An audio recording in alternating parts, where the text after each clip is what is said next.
ጤና ይስጥልኝ። ይህ ኢትዮ ዴስክ ነው። ሰላምታችን በያላችሁበት ይድረስ እያልን በዕለቱ የተሰሙ ዋና ዋና ጉዳዮችን ወደ እናንተ ይዘን ቀርበናል። ቻናላችንን ላይክ፣ ሼር እና ሰብስክራይብ ታደርጉ ዘንድ እየጋበዝን የዕለቱን ዜናዎች አበይት ነጥቦቹን በማስቀደም አሁን እንጀምራለን። የህወሓት ኃይሎች በተቆጣጠራቸው የራያ አካባቢዎች የግዳጅ ወታደራዊ ምልመላ ያደረጉ መሆኑ ታወቀ። ከወታደራዊ ምልመላ ባሻገር በርካቶችን በማገት በሚሊዮን የሚቆጠር ገንዘብ እየጠየቁ ስለመሆኑ አንድ የምርመራ ሪፖርት አጋልጧል። በተጨማሪም የመከላከያ ኮማንድ ፖስት የተቆጣጠራቸው መስሪያ ቤቶች በኃይል እየተቆጣጠረ ሲሆን ከሰሞኑ 3 የሚሆኑ የመንግስት መስሪያ ቤቶችን ተቆጣጥሯል። በዝርዝር ትሰሙታላችሁ።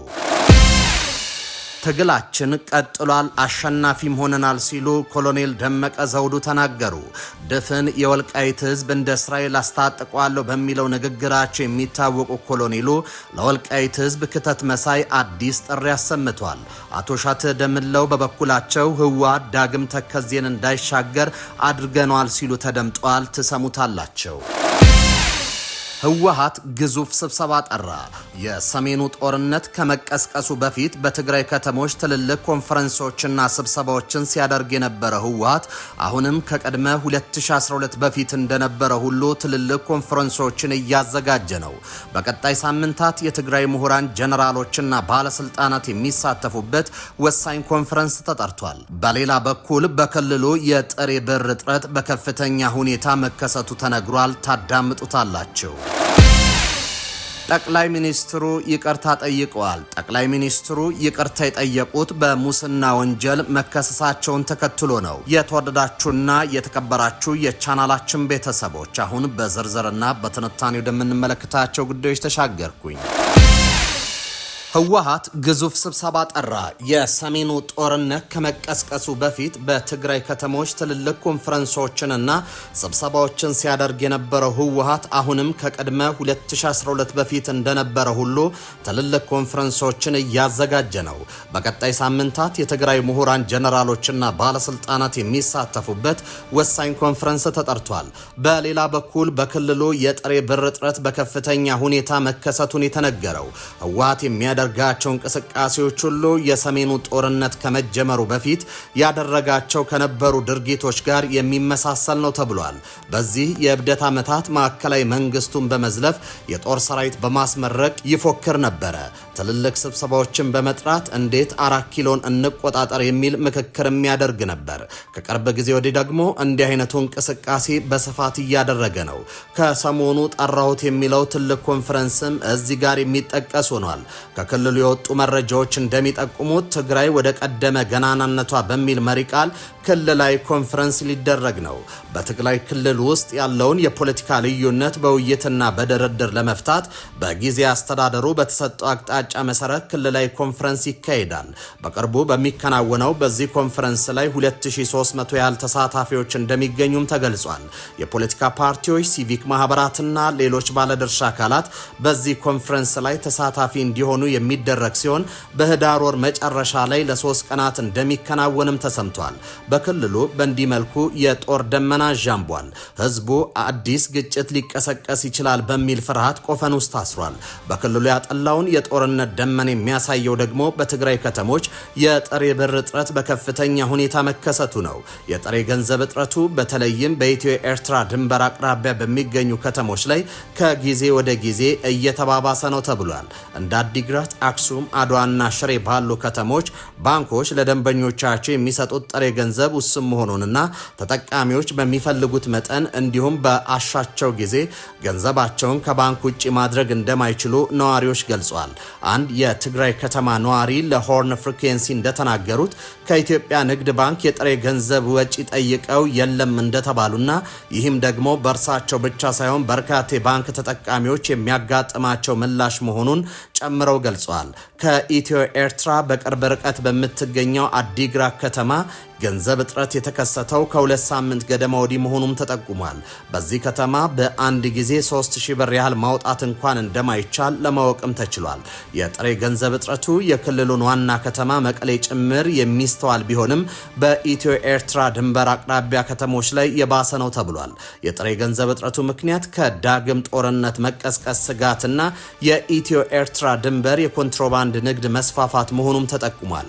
በትግራይ ክልል ዳግም ጦርነት ይቀሰቀሳል የሚለው ስጋት የነዋሪዎች የምግብ ፍጆታን በብዛት ለመሸመትም አስገድዷቸዋል።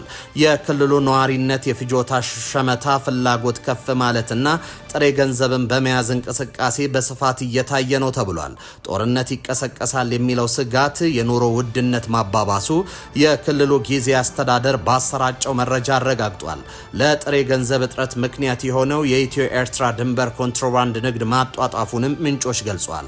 የኮንትሮባንድ ንግዱ የጥሬ ገንዘብ እጥረት እንዲከሰት ምክንያት ከመሆኑ ባሻገር የኤርትራ ናቅፋ ወደ ገበያ እንዲገባ በር መክፈቱም ተሰምቷል። ከዚህ ጋር ተይዞ በኢትዮ ኤርትራ ድንበር አካባቢ አንዳንድ ስፍራዎች ላይ የኤርትራ ናቅፋ ከብር ጎን ለጎን መገበያያ መሆኑን ምንጮች አስታውቀዋል። የህወሓት ኃይሎች በተቆጣጠሯቸው የራያ አካባቢዎች የግዳጅ ወታደራዊ ምልመላ እያደረጉ መሆኑ ታወቀ። ከወታደራዊ ምልመላው ባሻገር በርካቶችን በማገት በሚሊዮን የሚቆጠር ገንዘብ እየጠየቁ ስለሆኑ አንድ የምርመራ ሪፖርት አጋልጧል። በተጨማሪም የመከላከያ ኮማንድ ፖስት የተቆጣጠሯቸው መስሪያ ቤቶች በኃይል እየተቆጣጠረ ሲሆን ከሰሞኑም 3 የሚሆኑ የመንግስት መስሪያ ቤቶችን ተቆጣጥሯል። በአማራና በትግራይ ክልል የይገባኛል ውዝግብ ባለበት የራያ አካባቢ እገታ፣ ዘርፊያና ግድያ እየተስፋፋ መሆኑንና ወጣቶችን አስገድዶ ለውትድርና መመልመልም እየተበራከተ መምጣቱን ዋዜማ ሬዲዮ ባወጣው የምርመራ ዘገባ አጋልጧል። የእገታ፣ ዘረፋና ግድያ ማንነትን እና የፖለቲካ አመለካከትን መሰረት አድርጎ ጭምር የሚካሄድ በመሆኑ ፖለቲካው ለወንጀል ድርጊት ሽፋን ለመሆን ምስክር ነው ይላሉ። ወንድማቸውን 600 ሺህ ብር ከፍለው ከእገታ ያስለቀቁ በውጭ ሀገር የሚኖሩ እማኝ እንደ አካባቢው ቢለያይም በዚህ ድርጊት በዋናነት የትግራይ ጊዜ አስተዳደር ጸጥታ አባላት ነን በሚሉ ታጣቂዎች የሚፈጸም ሲሆን የአማራ ፋኖ ታጣቂዎች ናቸው የተባሉ ቡድኖችም በድርጊት ውስጥ ተሳታፊ መሆናቸውን እንደሚያውቁ ነዋሪዎች ተናግረዋል። እየተስፋፋ የመጣው ህገወጥነት ለተራ ዘርፊያና ቀማኛ ምቹ በመሆኑ የወንጀል ተሳታፊዎችን በእርግጠኝነት ለመለየት አደናጋሪ መሆኑን አንድ የአላማጣ ከተማ መምህር ስለ ጉዳዩ በሰጡት ምስክርነት ላይ ተናግረዋል። ግድያና እገታ በተደጋጋሚ በሚፈጸምባት ራያ አላማጣ ከተማ ባለፈው ሳምንት 2 ወጣቶች በተከታታይ ተገድለዋል። አንድ ማንነቱ ያልታወቀ ወጣት ህዳር 13 2018 ዓ.ም በአላማጣ ከተማ ገበያ አካባቢ ተገድሎ የተገኘ ሲሆን በተመሳሳይ ህዳር 15 2018 ዓ.ም አብዲ መኮንን የተባለ ወጣትም ተገድሏል። በአማራ ክልል በኩል የተቋቋመው አስተዳደር ከመፍረሱ በፊት የአማራ ፖሊስ አባል የነበረ አብዲ የተገደለው በዕለቱ ምሽት 2 ሰዓት ገደማ የትግራይ ጊዜ አስተዳደር ታጣቂዎች ናቸው በተባሉ ግለሰቦች በጩቤ ተወግቶ መሆኑን ባልደረቦቹ ተናግረዋል። ከግድያው በተጨማሪ አንድ የሃይማኖት አባትን ጨምሮ በርካቶች መታገታቸውን ነዋሪው ተናግረዋል። ትግላችን ቀጥሏል፣ አሸናፊም ሆነናል ሲሉ ኮሎኔል ደመቀ ተናገሩ። ድፍን ወልቃይት ህዝብ እንደ እስራኤል አስታጥቀናል በሚለው ንግግራቸው የሚታወቁ ኮሎኔሉ ለወልቃይት ህዝብ ክተት መሳይ አዲስ ጥሪ አሰምተዋል። አቶ አሸተ ደመላው በበኩላቸው ህወሓት ዳግም ተከዜን እንዳይሻገር አደረግነው ሲሉም ተደምጧል። በአማራ ክልል የወልቃይት ጠገዴ ሰቲት ሁመራ ዞን ምስረታ 5ኛ ዓመት በትናንትናው ዕለት መከበሩን የዞኑ ኮሚኒኬሽን አስታውቋል። በዚህም ሰቲት ሁመራ ከተማ በተከናወነ በዓል ላይ ንግግር ያደረጉት የዞኑ ዋና አስተዳዳሪ አቶ አሸተ ደምለው አስተዳደራዊ የምስረታ በዓላችንን ስናከብር እልፍ አላፍ ወገኖቻችን የከፈሉትን ውድ ሕይወታቸውን በማስታወስ ነው በማለት የተናገሩ ሲሆን የወልቃይት ህዝብ በርስቱ ለዘመናት ሲገደልና ሲፈናቀል መቆየቱን አውስቷል። ጨምረውም ይህ አረመኔያዊ ተግባር የተፈጸመው የህወሓት ቡድን በተባበረ ክንድ ላይ መለስ ተከዜን ተሻግሮ እንዲሄድ ሆኗል ሲሉን የተናገሩት የወልቃይት ህዝብ ነጻነቱን ካረጋገጠ 5 ዓመታት ሞልቶታል ሲሉ መናገራቸውን ኮሚኒኬሽኑ ባሰራጨው መረጃ አስታውቋል። በሌላ በኩል ያልተቋረጠ የትውልድ ቅብብሎች ትግል የዛሬውን ነጻነት ቀን አጎናጽፎናል ያሉት ደግሞ የዞኑ ምክትል አስተዳዳሪና የሰላምና የጸጥታ መምሪያ ኃላፊ ኮሎኔል ደመቀ ዘውዱ ናቸው። ኮሎኔል ደመቀ ጨምረው ሲናገሩ የወልቃይት ጠገዴ ህዝብ ለማንነቱ የታገለ ነው። የወልቃይት ጠገዴ አማራና ማንነታቸውን ወሰን አስመላሽ ኮሚቴ ህገ መንግስቱን መሰረት በማድረግ አማራዊ ማንነቱን ለማስመለስ በአስቸጋሪ ጊዜ በመተባበር ጥያቄውን በማቅረብ እውነትን የያዘ በመሆኑ አሸናፊ ይሆናል በማለት ተናግረዋል። በሶስት የሙስና ድርጊቶች ክስ የተመሰረተባቸው የእስራኤሉ ጠቅላይ ሚኒስትር ቤንያሚን ኔታንያሁ የአገሪቱ ፕሬዝዳንት አይዛክ ሄርዞግ ምህረት እንዲያደርጉላቸው ጠየቁ። ሄርዞግ ይህንን ከፍተኛ እድምት ያለው ጥያቄ ከማጤናቸው በፊት ከፍትህ አካላት አስተያየቶችን እንደሚቀበሉ የፕሬዝዳንቱ ጽህፈት ቤት ተናግሯል። ኔታንያሁ ላለፉት 5 ዓመታት በሙስና በማጭበርበርና በሶስት የተለያዩ ክሶች እምነትን በመጣስ ክስ ቀርቦባቸው ነበር። ኔታንያሁ በቀረቡባቸው ክሶች በሙሉ ጥፋተኛ ለመሆናቸውን በመግለጽ ተከራክሯል። ጠቅላይ ሚኒስትሩ በቪዲዮ ባስተላለፉት መልእክት የፍርድ ቤት ክስ ሂደቱን እስከ መጨረሻው ማየትን ይመርጡ የነበረ ቢሆንም አገራዊ ፍላጎት ግን ከዚህ በተቃራኒው የሚፈልግ ነው ብለዋል። የተቃዋሚ ፓርቲ ተወካዮች ይቅርታ ከመጠየቃቸው በፊት ጥፋተኛነታቸውን ማመን አለባቸው ሲሉ ተናግሯል። በዚህ ወር መጀመሪያ ላይ የአሜሪካው ፕሬዝዳንት ዶናልድ ትራምፕ ሄርዞግ ለኔታንያሁ ሙሉ በሙሉ ይቅርታ እንዲያደርጉላቸው ጠይቋል። በወቅቱ ሄርዞግ ይቅርታ እንዲደረግለት የሚፈልግ ማናቸውም ሰው ጥያቄውን በመደበኛ ስርዓት መሰረት ማቅረብ እንዳለበት ተናግሯል።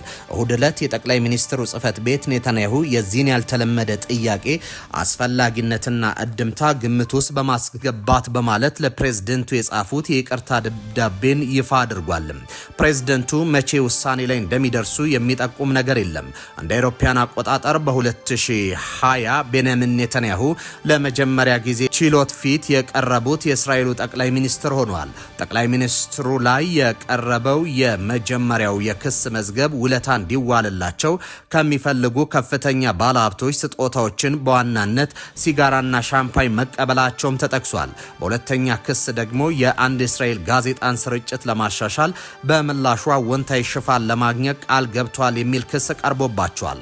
በሶስተኛ ክስ አቃቢ ሕግ በአንድ የዜና ድረገጽ አዎንታዊ ሽፋን ለማግኘት በሚል ለአንድ የእስራኤል የቴሌኮም ኩባንያ ተቆጣጣሪ ባለአክሲዮን የሚጠቁሙ ውሳኔዎችን አሳልፈዋል ይላል።